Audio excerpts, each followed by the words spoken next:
एक भरा हुआ जहाज जिसमें बहुत सारे प्रवासी लोग सवार थे अटलांटिक महासागर के बीच अचानक रहस्यमय तरीके से गायब हो जाता है। लेकिन हैरानी की बात ये है कि 4 महीने बाद वही जहाज अचानक फिर से समुद्र की सतह पर दिखाई देता है और एक दूसरी प्रवासी जहाज बेलारूस को मदद के लिए संदेश भेजता है। संदेश मिलते ही उस जहाज का कप्तान तुरंत अपना रास्ता बदल देता है और दिए गए स्थान की ओर बढ़ता है। जब वे वहाँ पहुँचते हैं तो जहाज के अंदर उन्हें एक छोटा लड़का मिलता है जिसके हाथ में एक रहस्यमयी पिरामिड होता है। कहानी शुरू होती है सन 1899 17 अप्रैल से। प्रोमीथियस नाम का एक जहाज जो प्रवासियों से भरा हुआ था अटलांटिक महासागर में सफर कर रहा था। अचानक उसका जमीन से संपर्क टूट जाता है और वो ऐसे गायब हो जाता है जैसे कभी था ही नहीं। उसके बाद उसका कोई पता नहीं चलता। 4 महीने बाद जब लोग इस घटना को लगभग भूल चुके होते हैं तभी एक और जहाज बेलारूस जो लंदन से न्यूयॉर्क जा रहा होता है उसी समुद्र के इलाके से गुजरता है जहाँ प्रोमीथियस गायब हुआ था। उन्हें बिल्कुल अंदाजा नहीं होता कि यही फैसला उनके लिए एक भयानक मुसीबत बन जाएगा। उस समय समाज में अमीर और गरीब के बीच बहुत बड़ा फर्क था। गरीब लोग नीचे के हिस्से में भट्टी बॉयलर रूम में कड़ी मेहनत करके ही टिकट जुटा पाते थे, जबकि अमीर लोग आराम से ऊपर के आलीशान रेस्टोरेंट में बैठकर स्वादिष्ट खाना खाते थे। कुछ लोग इंग्लैंड के शाही परिवार से थे तो कुछ लोग अपनी असली पहचान छुपाकर जी रहे थे, जैसे एक विदेशी औरत जो खुद को जापानी गायिका बनाकर पेश कर रही थी। लेकिन उन सब में एक बात समान थी, हर कोई जल्दी से अमेरिका पहुंचकर नई जिंदगी और पहचान पाना चाहता था। हर इंसान के पास कोई न कोई राज छुपा हुआ था। एक दिन जब सब अमीर लोग आराम से खाना खा रहे थे और अमेरिका के सपने देख रहे थे तभी अचानक एक गरीब आदमी उस रेस्टोरेंट में घुस आता है। वो बहुत विनम्रता से पूछता है कि क्या यहाँ कोई डॉक्टर है, क्योंकि उसकी बहन जो 7 महीने की गर्भवती है अचानक बहुत दर्द में है और उसकी हालत गंभीर हो गई है। वो आदमी सबके सामने घुटनों पर बैठकर मदद की भीख मांगता है, लेकिन वहाँ मौजूद अमीर लोग ऐसे व्यवहार करते हैं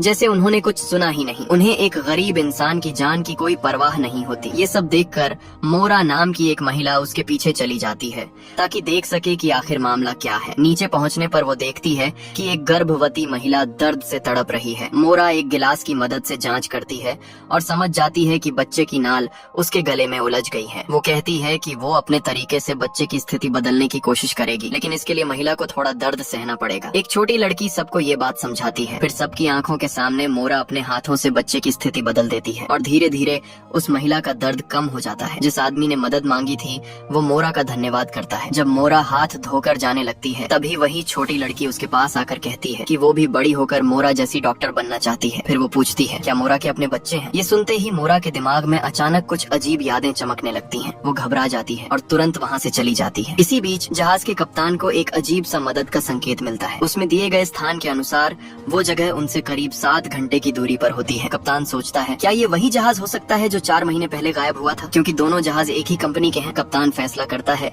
कि उन्हें वहाँ जाकर जांच करनी चाहिए। जैसे ही जहाज अपना रास्ता बदलता है सवार लोगों को दिशा बदलने का एहसास हो जाता है और कई लोगों के चेहरे पर डर साफ नजर आने लगता है। उन्हें लगता है कि जहाज वापस लौट रहा है। ऐसा लगता है कि हर कोई किसी न किसी चीज से भाग रहा है। मोरा भी कप्तान के पास जाती है और उससे सीधे सवाल करती है। तब कप्तान उसे प्रोमीथियस जहाज के गायब होने की पूरी कहानी बताता है और कहता है कि जो सिग्नल अभी मिला है बहुत मुमकिन है कि वही जहाज भेज रहा हो। मोरा कप्तान से पूछती है क्या उस जहाज पर अभी भी कोई जिंदा हो सकता है। कप्तान कहता है कि संभावना बहुत कम है, लेकिन जब सिग्नल मिला है तो हो सकता है कुछ लोग अब भी जिंदा हो। मोरा वहाँ से चली जाती है और उसके जाते ही कप्तान अपनी दराज से एक अजीब सा लिफाफा निकालता है। उस पर कुछ रहस्यमयी निशान बने होते हैं और भेजने वाले का नाम होता है एक्ट। पीछे एक लाइन लिखी होती है जो खो गया है वो एक दिन जरूर मिल जाएगा। थोड़ी देर बाद कप्तान फर्स्ट क्लास के सभी लोगों को इकट्ठा करता है। वो बताता है कि वो लोग उस गायब जहाज की तरफ जा रहे हैं, इसलिए सबको ये जानना जरूरी है। कुछ लोग इस फैसले से खुश नहीं होते, लेकिन उनकी कोई नहीं सुनता। कप्तान के हिसाब से प्रोमीथियस जहाज पर 1423 लोग सवार थे। अगर सिग्नल मिला है तो इसका मतलब है कि उनमें से कुछ लोग अभी भी जिंदा हो सकते हैं और उन्हें बचाना जरूरी है। इसी के साथ जहाज की रफ्तार बढ़ा दी जाती है और कुछ घंटों बाद दूर समंदर में एक जहाज दिखाई देता है। वो सच में प्रोमीथियस ही होता है। अचानक आसमान में एक तेज रोशनी उठती है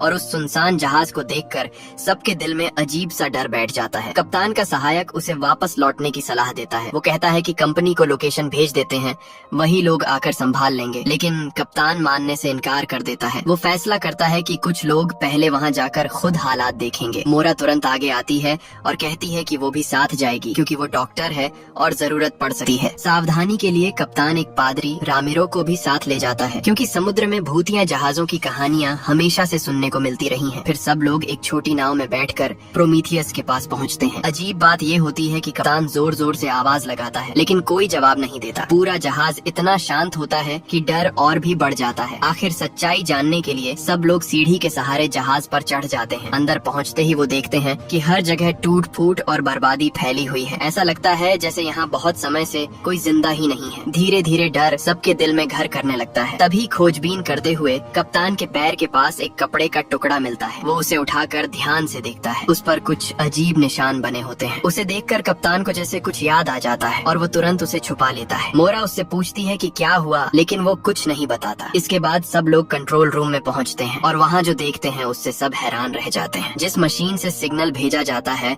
वो तो बहुत पहले से खराब पड़ी है। तो फिर सवाल ये उठता है, अगर मशीन खराब है तो सिग्नल आया कैसे? क्या ये किसी मरे हुए इंसान की आत्मा का काम है? सबके चेहरे पर डर साफ नजर आने लगता है। तभी अचानक दूर से एक आदमी उनके जहाज कैरबेरोस से चढ़कर यहाँ आ जाता है। इसी बीच मोरा की नजर नीचे पड़ती है। वहाँ एक हरे सुनहरे रंग का अजीब सा कीड़ा रेंग रहा होता है। उसे देखकर मोरा को अपनी पुरानी धुंधली यादें याद आने लगती हैं और वो अनजाने में उस कीड़े के पीछे पीछे चल पड़ती है। कीड़ा उसे एक बंद अलमारी तक ले जाता है जिसका दरवाजा लोहे की छड़ से अटका हुआ होता है। मोरा हैरान होती है। तभी अंदर से जोर जोर की दस्तक की आवाज आती है। ये सुनते ही सब लोग डर जाते हैं। किसी को नहीं पता कि अंदर क्या बंद है। ज्यादातर लोग पीछे हट जाते हैं लेकिन मोरा थोड़ी हिम्मत करके आगे बढ़ती है। वो कप्तान की तरफ देखती है जिसके हाथ में बंदूक होती है। इशारा करती है कि अगर अंदर कुछ खतरनाक निकले तो वो गोली चला दे। फिर हिम्मत करके वो दरवाजा खोलती है लेकिन अंदर जो होता है वो देखकर सब हैरान रह जाते हैं। अंदर कोई डरावनी चीज नहीं बल्कि एक बिल्कुल साफ सुथरा छोटा लड़का खड़ा होता है। वो चुपचाप बाहर आता है और सीधे मोरा के पास आकर रुक जाता है। फिर वो अपनी जेब से एक अजीब सा काला त्रिकोण पिरामिड निकालता है और मोरा को दे देता है। ये सब इतना अजीब और रहस्यमय होता है कि कोई समझ ही नहीं पाता ये लड़का आखिर है कौन। मोरा उससे बात करने की कोशिश करती है लेकिन वो कुछ भी नहीं बोलता, जैसे कि वो गूंगा हो। एक डॉक्टर होने के नाते मोरा उसके दिमाग की जांच करने के लिए आगे बढ़ती है। मोरा जब उस लड़के की जांच करने लगती है तो उसे अचानक उसकी गर्दन के पीछे एक अजीब सा निशान दिखाई देता है। ये निशान बिल्कुल वैसा ही होता है जैसा उसने पहले कहीं देखा हो। इसी बीच कप्तान जब वापस अपने जहाज पर लौटा है तो उसे एक और डरावनी खबर मिलती है। पूरे जहाज के सारे कंपास अचानक एक ही रात में काम करना बंद कर देते हैं। वो अपना खुद का कंपास निकाल कर देखता है लेकिन वो भी दिशा बताने में पूरी तरह फेल हो चुका होता है। इतने बड़े लोहे के जहाज जिसका वजन करीब 45,000 टन है, उसे देखकर कप्तान के मन में कई सवाल उठने लगते हैं। दूसरी तरफ मोरा जब अपने कमरे में लौटती है तो देखती है कि दरवाजे के पास एक अनजान आदमी खड़ा है। वो आदमी कहता है कि वो बस ऐसे ही आया था क्योंकि उसे अंदर से कुछ अजीब आवाजें सुनाई दी थी। फिर वो अपना नाम बताता है, डैनियल, और कहता है कि वो बगल वाले कमरे में रहता है। मोरा उसे देखकर अजीब सा महसूस करती है जैसे वो उसे पहले से जानती हो लेकिन याद नहीं आ रहा होता। डैनियल ज्यादा कुछ कहे बिना अपने कमरे में चला जाता है लेकिन अंदर जाते ही वो एक फोटो निकालता है और उस फोटो में साफ साफ मोरा की तस्वीर होती है। दूसरी ओर कप्तान प्रोमीथियस जहाज से लौटने के बाद से ही बेचैन रहने लगा है। असल में जो कपड़े का टुकड़ा उसे वहाँ मिला था वो उसकी मरी हुई बेटी का था और अब तो उसे अपनी बेटी की आवाज भी जहाज के गलियारों में सुनाई देने लगती है। वो समझ नहीं पाता कि ये सब आखिर हो क्या रहा है। तभी अचानक उसे दूर एक छोटी लड़की दिखाई देती है और ध्यान से देखने पर वो चौंक जाता है। वो लड़की उसकी अपनी बेटी ही होती है। कप्तान तुरंत उसके पीछे भागता है लेकिन एक पल में वो गायब हो जाती है। क्या ये सिर्फ उसका वहम है? तभी पास का एक दरवाजा अपने आप खुल जाता है और अंदर से उसकी बेटी की गाने की आवाज आती है। कप्तान बिना सोचे अंदर चला जाता है और अचानक वो खुद को अपने पुराने घर में पाता है। वही घर जहाँ सालों पहले आग लगने से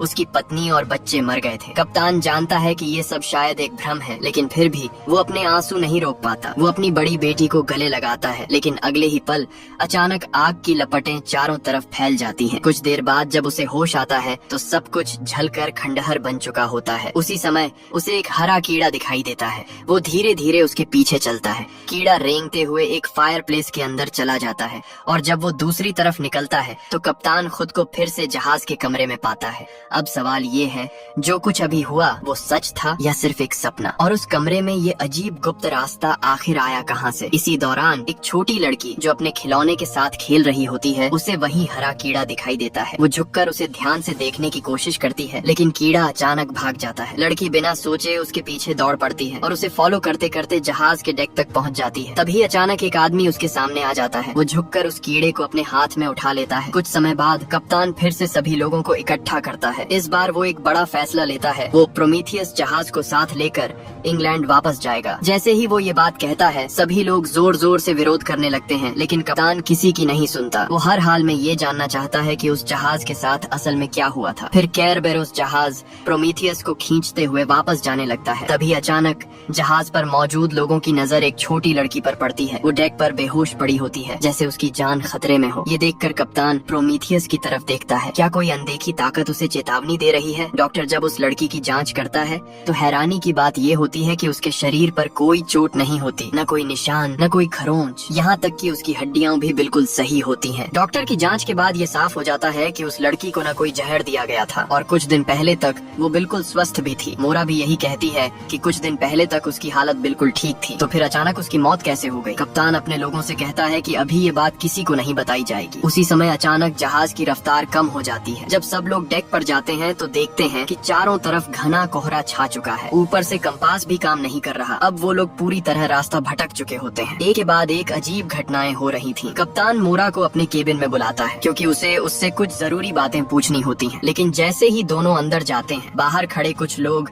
कप्तान के फैसले पर सवाल उठाने लगते हैं। उन्हें लगता है कि कप्तान की जिद की वजह से ही सब इस मुसीबत में फंसे हैं। इधर केबिन में कप्तान मोरा को वो कपड़े का टुकड़ा दिखाता है और बताता है कि ये उसकी बेटी के कपड़ों का हिस्सा है। वो कहता है कि ये डिजाइन उसकी पत्नी ने अपने हाथों से बनाया था। लेकिन हैरानी की बात ये है कि उसकी पत्नी और बच्चे 2 साल पहले घर में लगी आग में मर चुके हैं। तो फिर ये चीज उस जहाज पर कैसे पहुंची? कप्तान ये भी बताता है कि उसे हाल ही में ऐसी चीजें दिखाई दे रही हैं जो असल में है ही नहीं। सब कुछ बहुत अजीब और समझ से परे है। मोरा उसकी बात सुनकर कहती है कि शायद ये सब मानसिक दबाव की वजह से हो रहा है, यानी उसे भ्रम हो रहे हैं। लेकिन कप्तान उसे यकीन दिलाने के लिए बिस्तर के नीचे का ढक्कन हटाता है और दिखाता है कि वहाँ एक गुप्त रास्ता है। वो कहता है कि उसे इस जहाज का हर कोना पता है और यहाँ पहले कभी ऐसा रास्ता नहीं था। इससे उसे शक होता है कि ये सब जहाज की कंपनी का कोई खेल है। शायद प्रोमीथियस ने कुछ ऐसा खोज लिया था जिसकी वजह से उसके साथ ये सब हुआ। अब कप्तान उस जहाज की लॉग बुक ढूंढना चाहता है क्योंकि उसमें शायद सारे जवाब छुपे हो सकते हैं। मोरा भी उसके साथ जाने के लिए तैयार हो जाती है। दोनों एक छोटी नाव में बैठकर फिर से प्रोमीथियस की तरफ निकल जाते हैं, लेकिन उन्हें नहीं पता होता कि उनके पीछे क्या चल रहा है। इधर जहाज पर कप्तान के कुछ लोग मिलकर एक साजिश रच रहे होते हैं। दूसरा अफसर, जिसे सब दाढ़ी वाला कहते हैं, कप्तान के आदेश को मानने से इनकार कर देता है। वो नीचे गरीब लोगों के हिस्से में जाता है और उस गर्भवती महिला को ढूंढता है। असल में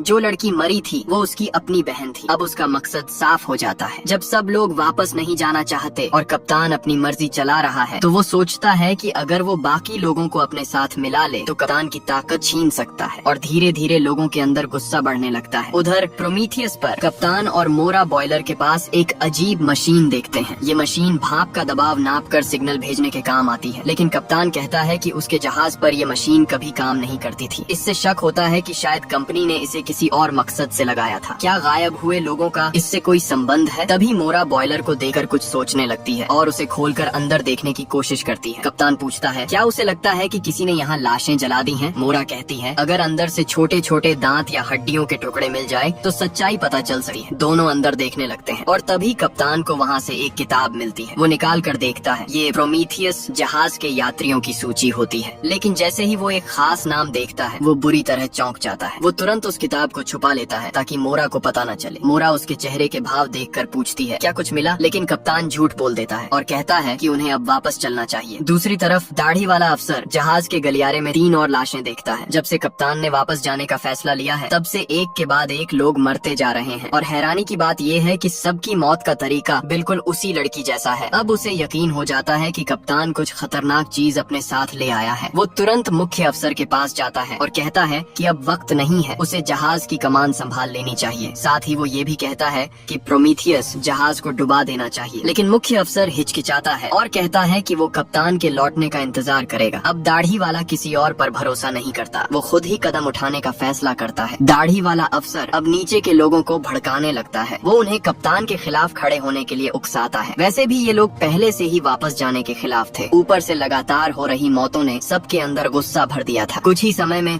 सभी लोग उसके साथ खड़े हो जाते हैं और अब जहाज पर बगावत होने वाली होती है। उधर कप्तान को इस सब की कोई खबर नहीं होती। वो फिर से उस यात्री सूची को निकाल कर देख रहा होता है। इस बार उसकी हैरानी की वजह साफ होती है। उसे उस लिस्ट में मोरा का नाम दिखाई देता देता है। यानी मोरा का नाम उसी जहाज प्रोमीथियस के यात्रियों में दर्ज है। अब सवाल ये उठता है, क्या मोरा की खोई हुई यादों का इस जहाज से कोई संबंध है? इसी दौरान जब मोरा समंदर की तरफ खोई हुई सी देख रही होती है, तभी डैनियल उसके पास आता है। वो उसे बताता है कि जहाज पर बगावत शुरू हो चुकी है और उसे तुरंत अपने कमरे में लौट जाना चाहिए, नहीं तो वो भी खतरे में पड़ सकती है। उसी वक्त दाढ़ी वाला अफसर और उसके लोग गुस्से में कप्तान की तरफ बढ़ते हैं, लेकिन वो मोरा को कुछ नहीं कहते और मोरा भी जल्दी से अपने कमरे की तरफ भागती है। उसे डर होता है कि अगर कप्तान के साथ कुछ हुआ तो उसके कमरे में मौजूद वो छोटा लड़का भी खतरे में पड़ सकता है। कुछ ही देर में वो लोग कप्तान के कमरे में घुस जाते हैं और जो भी उनका साथ नहीं देता उसे पकड़ लेते हैं। यहाँ तक कि मुख्य अफसर को भी। कप्तान कुछ समझ ही नहीं पाता और देखते ही देखते पूरा जहाज उनके कब्जे में चला जाता है। लेकिन क्या सच में अब सब उनके हाथ में है? इसी बीच डैनियल एक अजीब सा उपकरण निकालता है और उस पर कुछ सेटिंग्स बदलता है। जैसे ही वो ऐसा करता है, दूर खड़े प्रोमीथियस जहाज के अंदर की मशीनें अपने आप चलने लगती हैं और अचानक करीब 45,000 टन वजन वाला वो विशाल जहाज हवा में गायब हो जाता है। सबसे हैरानी की बात ये है कि केरबेरोस पर मौजूद किसी को इसका पता भी नहीं चलता। उधर दाढ़ी वाले अफसर के नेतृत्व में वो लोग कप्तान को बंदी बना लेते हैं, लेकिन इसके बावजूद जहाज पर अजीब मौतों का सिलसिला रुकता नहीं। लोग एक एक करके मरते जा रहे हैं और हर किसी की मौत बिल्कुल एक जैसी, बिना किसी बाहरी चोट के। तभी अचानक लोगों को पता चलता है कि प्रोमीथियस जहाज गायब हो चुका है। सब हैरान रह जाते हैं,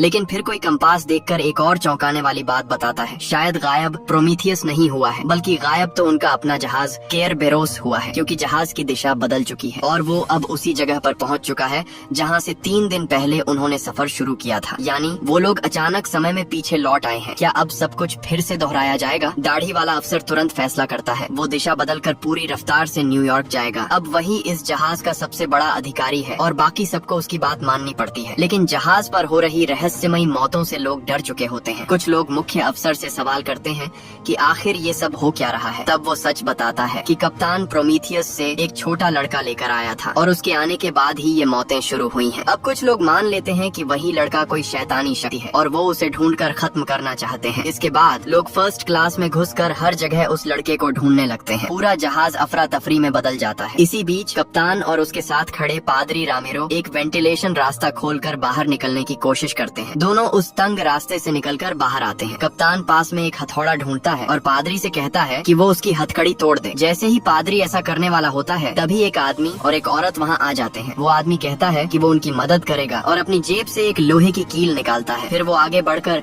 उस कील को हथकड़ी के जोड़ में फंसा देता है। वो आदमी पादरी को इशारा करता है कि बस उस जोड़ पर चोट मारो और जैसे ही पादरी 2 जोरदार वार करता है, कप्तान की हथकड़ी टूट कर गिर जाती है। आजाद होते ही कप्तान कहता है कि वो एक लाइफ बोट लेकर प्रोमीथियस जहाज पर जाएगा और वहाँ का टेलीग्राफ ठीक करके कंपनी को मदद का संदेश भेजेगा। शायद वो अब उन बागी लोगों के साथ नहीं रहना चाहता था। उधर जैसे किसी खतरे का एहसास हो गया हो, वो छोटा लड़का मोरा को अपने साथ ले जाता है। वो दोनों एक हरे कीड़े के पीछे पीछे चलते हैं और रास्ते में खोज रहे लोगों से बचते हुए आगे बढ़ते हैं। जब कीड़ा एक कमरे के अंदर चला जाता है तो मोरा और लड़का भी उसके पीछे अंदर चले जाते हैं, लेकिन उन्हें पता नहीं होता कि एक नौजवान उन्हें चुपके से देख रहा है। अंदर जाते ही मोरा कप्तान और बाकी लोगों को देखती है। वो तुरंत उसके पास जाती है और कहती है कि वो उसे ढूंढ रही थी, लेकिन कप्तान उसे रोककर सवाल पूछता है उसे प्रोमीथियस के बारे में कितना पता है। दरअसल कप्तान अब उस लिस्ट के बारे में सच जानना चाहता था। मोरा कुछ कह पाती उससे पहले ही छोटा लड़का उसके सामने खड़ा हो जाता है, जैसे उसे बचा रहा हो। तभी उस नौजवान की बताई हुई जगह पर दाढ़ी वाला अफसर अपने लोगों के साथ पहुंच जाता है। कप्तान उन्हें शांत करने की कोशिश करता है, लेकिन दाढ़ी वाला गुस्से में उसे पीछे हटने को कहता है। वो चिल्लाकर कहता है कि अब बहुत लोग मर चुके हैं और इस शैतानी लड़के को खत्म करना जरूरी है। लेकिन तभी सबको हैरानी होती है। वो छोटा लड़का खुद ही आगे बढ़ जाता है, जैसे वो खुद को बलिदान करने के लिए तैयार हो। एक आदमी उसे बचाने की कोशिश करता है, लेकिन दाढ़ी वाला उस पर गोली चला देता है। फिर वो सब लोगों को पकड़कर वापस ले जाते हैं, लेकिन कुछ देर बाद जिस आदमी को गोली लगी थी वो अचानक उठ बैठता है। असल में गोली सिर्फ उसके हाथ में लगी थी। वो संभल कर उठता है, जमीन से हथौड़ा उठाता है और धीरे धीरे उस जगह पहुंचता है जहां कप्तान को कैद किया गया है। वहां सिर्फ 2 साधारण लोग पहरा दे रहे होते हैं। वो दोनों को मारकर बेहोश कर देता है और दरवाजा खोल देता है। अंदर कई लोग बंद होते हैं, ज्यादातर वो जो बागियों का साथ नहीं देना चाहते थे। वो आदमी सबको बताता है कि हालात बहुत खराब हो चुके हैं और उन्हें उस लड़के को बचाना होगा। उधर बाहर एक बूढ़ी औरत चिल्लाकर कहती है कि वही लड़का सबकी आत्मा खा रहा है। वो लोगों को भड़काती है कि अगर इस बदकिस्मती से बचना है तो उस लड़के को समुद्र में बलि चढ़ाना होगा। उसकी बात सुनकर भीड़ और ज्यादा भड़क जाती है। सब चिल्लाने लगते हैं, उसे जहाज से नीचे फेंक दो। तभी कप्तान और उसके लोग वहाँ पहुँचते हैं। मोरा जोर से कहती है कि इन मौतों का उस लड़के से कोई लेना देना नहीं है, लेकिन वो बूढ़ी औरत सबको उकसाती रहती है और फिर दोनों पक्षों के बीच लड़ाई शुरू हो जाती है। पूरा डेक जंग का मैदान बन जाता है। इसी अफरा तफरी में मोरा की नजर उस छोटे लड़के पर पड़ती है। वो उसकी तरफ दौड़ती है उसे बचाने के लिए, लेकिन देर हो चुकी होती है। वो बूढ़ी औरत उस लड़के को उठाकर सीधे समुद्र में फेंक देती है। अब जब लोगों को लगता है कि खतरा खत्म हो गया है तो लड़ाई भी रुक जाती है। दोनों पक्ष अलग अलग जाकर बैठ जाते हैं। मोरा एक कोने में बैठकर खुद को दोष देने लगती है। तभी डैनियल उसके पास आता है और उसे सांत्वना देने की कोशिश करता है। मोरा को अब भी डैनियल पर शक होता है। उसे समझ नहीं आता कि वो आदमी आखिर है कौन। तभी कप्तान फिर से मोरा के पास आता है। वो उसे अलग ले जाकर प्रोमीथियस की यात्री सूची दिखाता है और पूछता है उसका नाम उस लिस्ट में क्यों है। मोरा ये देखकर हैरान रह जाती है। उसे खुद भी यकीन नहीं होता। कप्तान उससे पूछता है वो आखिर है कौन। तभी अचानक पीछे रखी एक अलमारी से जोर जोर की आवाजें आने लगती हैं। ये देखकर वहाँ मौजूद सभी लोग डर जाते हैं और फिर जो होता है वो और भी चौंकाने वाला होता है। जिस लड़के को अभी अभी समुद्र में फेंका गया था वो उसी अलमारी के अंदर से बाहर निकल आता है। वो सीधे मोरा के पास जाता है और उसे कसकर गले लगा लेता है। जो दृश्य अभी सबके सामने था वो ऊपर से तो बहुत भावुक लगता है। एक छोटा लड़का मोरा को गले लगा रहा है, लेकिन बाकी लोगों को ये सब बेहद अजीब और डरावना लग रहा होता है। थोड़ी ही देर बाद मोरा अचानक होश में आती है। वो सोचने लगती है क्या अभी जो कुछ हुआ वो सब सिर्फ एक सपना था। तभी डैनियल कहता है कि मोरा अचानक बेहोश हो गई थी और उस लड़के को फिर से बंद कर दिया गया है। ये सुनते ही मोरा तुरंत उसे बाहर निकालने दौड़ती है, लेकिन कप्तान उसे रोक देता है। वो कहता है जिस लड़के को समुद्र में फेंका गया था उसका जिंदा बचना नामुमकिन है। इसमें जरूर कुछ गड़बड़ है। फिर वो मोरा से सवाल करता है क्या वो कुछ छुपा रही है, क्योंकि उसका नाम उस जहाज की लिस्ट में होना कोई आम बात नहीं है। मोरा कुछ समझ नहीं पाती, लेकिन अलमारी के अंदर से आती जोर जोर की आवाज उसे बेचैन कर देती है। वो सीधे उस अलमारी के पास जाती है और तभी एक हैरान कर देने वाला नजारा सामने आता है। ऐसा लगता है जैसे समय और जगह दोनों रुक गए हों। सब कुछ एकदम स्थिर हो जाता है। मोरा धीरे धीरे आगे बढ़ती है और जमीन पर पड़ी एक गोली को देखती है। वो हाथ बढ़ाकर उस गोली को उठा लेती है जैसे सब कुछ उसके कंट्रोल में हो। वो आसपास खड़े लोगों को देखती है, लेकिन किसी को समझ नहीं आता कि ये क्या हो रहा है। तभी फिर से अलमारी के अंदर से आवाज आती है और मोरा को याद आता है कि लड़का अभी भी अंदर बंद है। वो तुरंत अलमारी खोल देती है। अब सवाल ये है क्या ये सब उसी लड़के की वजह से हो रहा है। जैसे ही लड़का बाहर आता है मोरा उससे पूछती है ये सब क्या है, लेकिन लड़का कुछ नहीं बोलता, बस उसका हाथ पकड़कर उसे वहाँ से बाहर ले जाता है। अचानक पूरे जहाज में तेज अलार्म बजने लगता है और फिर जो होता है वो और भी खौफनाक है। ज्यादातर लोग जैसे किसी अजीब असर में आ जाते हैं। उनकी आंखें खाली हो जाती हैं और वो बिना कुछ सोचे समझे चलने लगते हैं। एक महिला अपनी बेटी की आवाज सुनती है। वो पलट कर देखती है, लेकिन अगले ही पल वो सीधे रेलिंग पार करके समुद्र में कूद जाती है। मोरा ये देखकर दंग रह जाती है और फिर एक एक करके कई लोग बिना सोचे समझे समुद्र में कूदने लगते हैं। पूरा दृश्य इतना डरावना होता है जैसे सब लोग खुद ही मौत की तरफ जा रहे हों। उधर छोटा लड़का मोरा को अपने कमरे में ले जाता है। वो बिस्तर हटाता है और नीचे छिपा एक गुप्त दरवाजा खोलता है। फिर वो चुपचाप उस रास्ते के अंदर उतर जाता है। मोरा भी पीछे पीछे जाती है और देखती है कि लड़के के हाथ में वही हरा कीड़ा है। कीड़ा अचानक तेजी से एक दिशा में बढ़ता है और जैसे ही वो आगे जाता है एक नया रास्ता खुल जाता है। लड़का उसके पीछे पीछे चल देता है और मोरा भी मजबूरी में उसके पीछे जाती है। अंदर एक अजीब सुरंग बन चुकी होती है। मोरा बिना रुके उसमें आगे बढ़ती है और जब वो बाहर निकलती है तो वो खुद को एक बिल्कुल अलग जगह पर पाती है। ऐसा लगता है जैसे वो किसी और दुनिया में आ गई हो। अब साफ हो जाता है कि वो हरा कीड़ा उन्हें एक जगह से दूसरी जगह ले जा सकता है, यानी वो समय और जगह के बीच रास्ता खोलता है। लेकिन तभी मोरा देखती है कि लड़का कहीं गायब हो चुका है। दूर उसे एक बड़ा सा घर दिखाई देता है और वो वहाँ जाने का फैसला करती है। उधर जहाज पर डैनियल जल्दी जल्दी मोरा के कमरे में पहुँचता है और जैसे ही वो खुला हुआ गुप्त रास्ता देखता है वो गुस्से में कुछ कहता है और तुरंत अंदर कूद जाता है। लेकिन इस बार वो रास्ता बंद हो चुका होता है। डैनियल तुरंत अपना अजीब उपकरण निकालता है और कुछ सेटिंग्स बदलता है। कुछ ही पल में वो रास्ता फिर से खुल जाता है। वो तेजी से अंदर घुसता है और बाहर निकलते ही दूर उस लड़के को देख लेता है। इस बार वो छोटा लड़का पहली बार बोलता है। उनकी बातचीत से ये पता चलता है कि मोरा ने सच में अपनी कुछ यादें खो दी हैं और डैनियल किसी ऐसे इंसान को रोकना चाहता है जो बार बार इस पूरी घटना को फिर से शुरू कर देता है, यानी एक नया चक्र शुरू होने वाला है। अब धीरे धीरे सच्चाई सामने आने लगती है। ऐसा लगता है कि ये जहाज जिस दुनिया में है वो असली दुनिया ही नहीं है। जब मोरा उस बड़े घर के अंदर जाती है तो देखती है कि पूरा कमरा खाली है और बीच में सिर्फ एक अजीब सी कुर्सी रखी हुई है। ये वही जगह होती है जो वो बार बार अपने सपनों में देखती रही है, लेकिन फिर भी उसे कुछ भी याद नहीं आता। तभी पीछे से एक आदमी की आवाज आती है। मोरा मुड़कर देखती है और सामने उसका उसका अपना पिता खड़ा होता है। वो गुस्से में पूछता है, तुमने वो चीज कहाँ छुपाई है? मोरा समझ ही नहीं पाती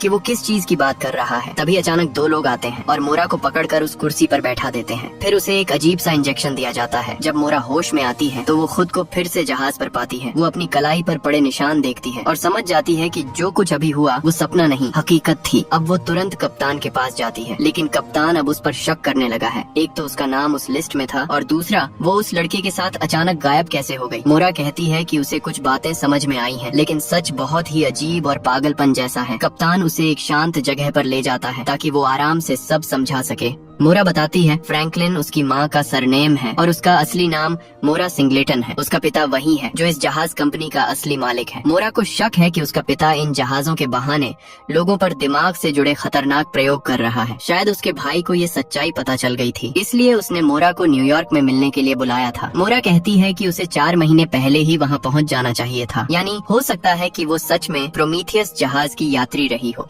लेकिन सबसे अजीब बात यह है कि उसे उस पूरे समय की कोई याद ही नहीं है।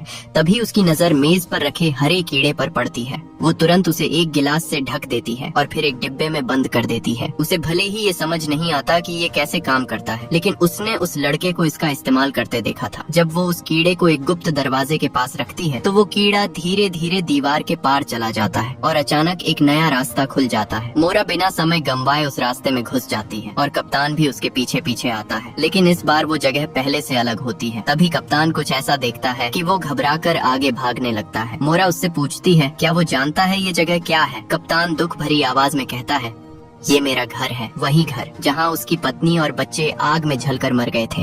वो अब भी उस दर्द को भूल नहीं पाया है, लेकिन सवाल ये है अभी कुछ देर पहले वो दोनों जहाज पर थे तो फिर यहाँ कैसे पहुँच गए। उधर दूसरी तरफ डैनियल अपने उपकरण से जहाज को कंट्रोल कर रहा होता है। कुछ सेटिंग्स बदलने के बाद वो उस अजीब आवाज को बंद कर देता है। डेक पर खड़ी एक महिला जो कूदने वाली थी अचानक होश में आ जाती है और उसे समझ ही नहीं आता कि वो वहाँ कैसे पहुँची। इसी के साथ मोरा और कप्तान भी वापस जहाज पर आ जाते हैं। जब सभी लोग इकट्ठा होते हैं तो उन्हें एहसास होता है कि 1000 से ज्यादा लोगों में से अब सिर्फ कुछ ही बचे हैं। तभी मुख्य अफसर कप्तान को कंपनी का एक मैसेज दिखाता है। उसमें सिर्फ 2 शब्द लिखे होते हैं, जहाज डुबो दो। अब सवाल ये उठता है क्या उन्हें प्रोमीथियस जहाज को डुबाना होगा ताकि ये सब खत्म हो जाए। तभी अचानक डैनियल सामने आता है और कहता है ये आदेश प्रोमीथियस के लिए नहीं है, ये हम सब के लिए है। वो बताता है कि अगर जहाज पर मौजूद सभी लोग मर जाते हैं तो ये पूरा चक्र फिर से शुरू हो जाएगा। अपनी बात साबित करने के लिए वो सबको नीचे ले जाता है, जहाँ वे देखते हैं कि जहाज की दीवारों पर अजीब काले क्रिस्टल फैल रहे हैं जो धीरे धीरे हर जगह छा रहे हैं। डैनियल सबको चेतावनी देता है, इन्हें छूना मत और जहाज को तुरंत आगे बढ़ाना जरूरी है वरना सब मर जाएंगे। अब अमीर और गरीब सबको मिलकर काम करना पड़ता है ताकि जहाज को फिर से चलाया जा सके। इसी दौरान मोरा कप्तान के साथ फिर से उसी गुप्त रास्ते से उस दूसरी दुनिया में पहुंचती है। वहां उसके पिता नहीं होते, लेकिन जब कप्तान खिड़की खोलता है तो वो देखकर चौंक जाता है। खिड़की के बाहर जो दिख रहा होता है वो कोई बाहर की दुनिया नहीं बल्कि खुद जहाज का ही हिस्सा होता है। ये देखकर दिमाग सुन्न हो जाता है। मोरा भी पास जाकर लकड़ी के तख्ते हटाने लगती है ताकि वो सच को और साफ देख सके। दीवार के पीछे कोई दूसरी दुनिया नहीं बल्कि सिर्फ जहाज का बाहरी लोहे का ढांचा होता है। यानी क्या वो लोग कभी इस जहाज से बाहर निकले ही नहीं। अब सच्चाई धीरे धीरे खुलने लगी है। असल में ये पूरी दुनिया एक वर्चुअल सिस्टम है, एक नकली दुनिया जिसमें ये सब लोग फंसे हुए हैं। सच्चाई जानने के लिए मोरा खुद इस सिस्टम के अंदर जाकर वजह ढूंढने की कोशिश करती है, लेकिन इस बार वो वापस नहीं आ पाती क्योंकि सिस्टम को किसी ने अपडेट करके बदल दिया है। अब वो पहले जैसा नहीं रहा और मोरा का उस पर कंट्रोल भी खत्म हो चुका है। इतना ही नहीं, उसकी पुरानी यादें भी मिटा दी जाती हैं और उसे एक नई पहचान दे दी जाती है, एक साधारण अकेली लड़की की। लेकिन मोरा ने पहले से ही एक चाल चल रखी थी। उसने अपने लिए एक कुंजी और संकेत छुपा कर रखा था जिसकी मदद से वो कभी भी इस नकली दुनिया से बाहर आ सकती थी। लेकिन ये बात सिस्टम के अंदर मौजूद एक और ताकत को पता चल जाती है और वो कोई और नहीं बल्कि उसका खुद का पिता होता है। असल में मोरा ने पहले अपने पिता का कोड इस सिस्टम में डाला था, लेकिन लगातार अपडेट्स के कारण वो कोड अब खुद सोचने समझने लगा है, यानी उसमें खुद की चेतना आ गई है। अब उसका पिता भी इस वर्चुअल दुनिया में फंस चुका है और वो उस कुंजी और संकेत को हासिल हासिल करना चाहता है ताकि खुद असली दुनिया में वापस जा सके। उसके पास अब सिस्टम को थोड़ा बहुत बदलने की ताकत भी आ चुकी है, लेकिन एक चीज ऐसी है जो इस सिस्टम के नियमों में नहीं बंधी। मोरा का बेटा, वो लड़का इस सिस्टम के नियमों से पूरी तरह आजाद है, इसलिए वो कई बार ऐसी चीजें कर पाता है जो बाकी कोई नहीं कर सकता। लेकिन क्योंकि मोरा की यादें मिटा दी गई हैं, वो अपने ही बेटे को पहचान नहीं पाती। हर बार जब सिस्टम फिर से शुरू होता है तो जहाज लंदन से न्यूयॉर्क की यात्रा पर निकलता है और इस दौरान मोरा का पिता उस कुंजी और संकेत को ढूंढने की कोशिश करता है। अगर वो ऐसा नहीं कर पाता तो जैसे ही मोरा अपने मंजिल तक पहुंचती है वो असली दुनिया में जाग सकती है। लेकिन अगर वो कुंजी नहीं मिलती तो सिस्टम में एक और नियम लागू हो जाता है। जैसे ही ज्यादातर लोग मर जाते हैं, पूरा सिस्टम क्रैश होकर फिर से शुरू हो जाता है, यानी एक नया चक्र, एक नई शुरुआत। मोरा का पिता बार बार इसी चक्र का इस्तेमाल करता है ताकि वो हर बार उसे फिर से फंसा सके और कुंजी हासिल कर सके। बाकी सभी यात्री भी इस चक्र में फंसकर बार बार वही सब झेलते रहते हैं। शायद मोरा बहुत लंबे समय से इसमें फंसी हुई थी, इसीलिए उसके पति डैनियल को शक हुआ और फिर उसने भी अपना कोड इस सिस्टम के अंदर भेज दिया। वो अपनी पत्नी को इस नकली दुनिया से बाहर निकालना चाहता था, क्योंकि शुरुआत में ये सिस्टम मोरा और डैनियल ने मिलकर ही बनाया था। भले ही अब सिस्टम कई बार अपडेट हो चुका हो, लेकिन उसकी मूल संरचना अभी भी वही है। इसलिए डैनियल ने कोड में बदलाव करके प्रोमीथियस जहाज के जरिए फिर से सिस्टम में एंट्री ली। लेकिन क्योंकि मोरा की यादें बदल दी गई थीं, वो डैनियल को पहचान नहीं पाती। डैनियल की ताकत भी सीमित थी और ऊपर से मोरा का पिता हर बार उसकी योजना बिगाड़ देता था। इसीलिए डैनियल बस एक ही कोशिश कर सकता था, किसी तरह मोरा की यादें वापस दिलाना। हालांकि मोरा ने बहुत अजीब और डरावनी घटनाएं देखी, फिर भी उसकी यादें पूरी तरह वापस नहीं आई। लेकिन अब उसे यकीन होने लगा था कि ये दुनिया असली नहीं है। तब डैनियल उसे एक अहम बात बताता है। इस जगह से बाहर निकलने के लिए दो चीजें चाहिए, एक कुंजी और एक संकेत। मोरा को अपने हार नेकलेस में एक चाबी मिलती है जो सच में इस वर्चुअल दुनिया से बाहर निकलने की कुंजी होती है, और संकेत होता है वो रहस्यमयी पिरामिड जो छोटे लड़के के पास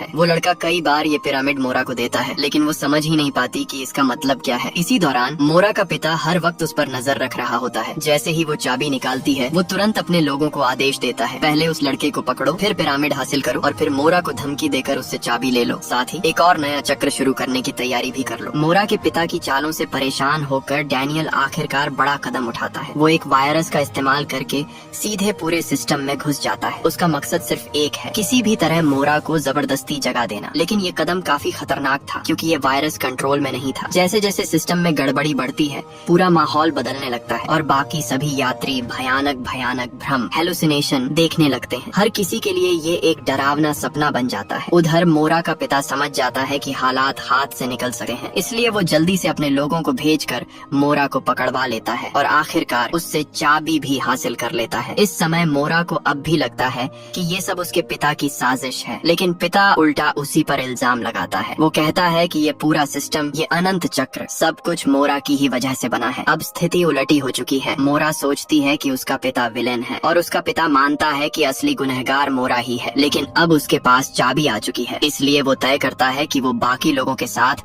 इस वर्चुअल दुनिया से बाहर निकल जाएगा और मोरा को हमेशा के लिए इसी चक्र में फंसा छोड़ देगा। लेकिन यहीं पर खेल पलट जाता है। जैसे ही मोरा की आंख खुलती है, वो जहाज पर नहीं होती, क्योंकि डैनियल ने पहले ही सिस्टम को तोड़ दिया था। पूरा जहाज वाला सिमुलेशन अब क्रैश हो चुका था। उधर जब पिता पिरामिड में चाबी लगाकर बाहर निकलने की कोशिश करता है तो कुछ भी नहीं होता, सब बेकार। वो समझ जाता है किसी ने कोड बदल दिया है और वो कोई और नहीं, डैनियल है। इसी बीच मोरा एक जगह पहुंचती है जहां एक क्रॉस सलीब के नीचे एक कमरा होता है। अंदर जाने पर वो देखती है वहां उसकी, डैनियल और उनके बच्चे की फोटो रखी है, यानी सच्चाई अब सामने है। कुछ देर बाद डैनियल भी वहां पहुंच जाता है। वो मोरा को बताता है उसने संकेत और चाबी दोनों को बदल दिया है। अब नया पिरामिड अलग है और असली चाबी है उनकी शादी की अंगूठी। डैनियल मोरा से कहता है तुम्हें हर हाल में जागना होगा, क्योंकि असली कंट्रोल अब उसके पिता के पास नहीं है बल्कि उसके भाई के पास है। अब पूरा राज खुलता है। ये सिस्टम असल में मोरा और डैनियल ने मिलकर बनाया था अपने बेटे की याद में। लेकिन जब मोरा इसमें आई तो उसके भाई ने इस सिस्टम पर कब्जा कर लिया। उसने इसे अपग्रेड किया और इसे स्पेस ट्रैवल में इस्तेमाल करना शुरू कर दिया। यानी जो लोग लंबे समय तक सोए रहते हैं हाइबरनेशन में, उन्हें इस वर्चुअल दुनिया में रखा जाता है ताकि वो एक अलग जिंदगी जी सके। इस गेम में एक नियम है, सब लोग अपनी असली यादें भूल जाते हैं ताकि अनुभव असली लगे। इसी वजह से मोरा भी सब कुछ भूल चुकी थी। डैनियल बताता है कि मामला जितना दिख रहा है उससे कहीं ज्यादा जटिल है, लेकिन फिलहाल सबसे जरूरी है मोरा का जागना। और आखिरकार नई चाबी और नए संकेत की मदद से मोरा असली दुनिया में जाग जाती है। लेकिन जागने के बाद जो वो देखती है वो और भी चौंकाने वाला है। वो अंतरिक्ष स्पेस में है, चारों तरफ लोग कैप्सूल में सोए हुए हैं और वो सब भी उसी वर्चुअल गेम का हिस्सा थे। असल में ये सब एक स्पेस मिशन था जहाँ लोग लंबे सफर के दौरान इस सिस्टम में जी रहे थे। लेकिन पिता की छेड़छाड़ की वजह से सब इसमें फंस गए। अंत में मोरा को अपने भाई का एक मैसेज मिलता है जिसमें प्रोमीथियस प्रोजेक्ट का जिक्र होता है और उसे असली दुनिया में वापस आने पर स्वागत किया जाता है। लेकिन क्या ये सच में रियल वर्ल्ड है या फिर ये भी एक और लेयर है, एक और भ्रम? इसका जवाब अभी बाकी है।